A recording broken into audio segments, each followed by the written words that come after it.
Good morning mga kasangkayan mo upay nga aga. We are still here at downtown Maslog Eastern Samar. Nandito kami ngayon sa kanilang hang bridge kasi tatawid kami doon sa kabila because we're going to Barangay San Roque, Maslog. So dito na itong video na to, nandito na kami ngayon, nakatawid na kami from the poblasyon Maslog.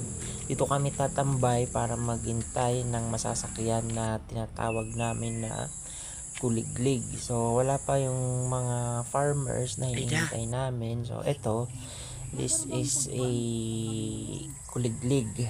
This is a modified tractor na ginawa nila para may mga masasakyan yung mga tao sa pag-transport ng kanilang farm products, and also ginawa nila ito or they modified the tractor para may masasakyan yung mga farmer at saka yung mga tao papunta at pabalik ng farm at sa iba-ibang mga barangay. So this is the one we are going to ride, going to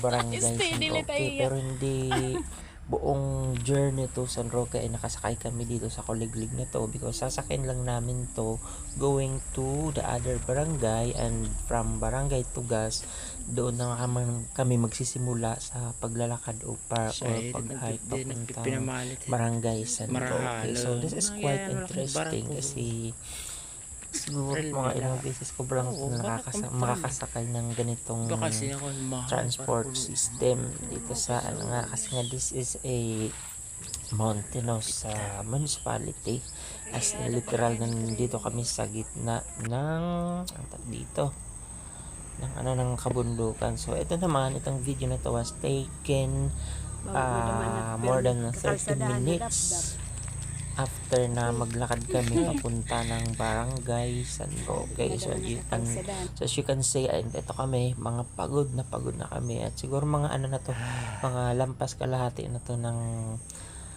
paglalakad papuntang Barangay San Roque. So talagang nakakapagod kasi puro kabundukan at saka kagubatan yung dinaanan namin. So ito na, approaching na kami ng Barangay San Roque, Maslog, kasi we are going to do research work dito sa barangay na to.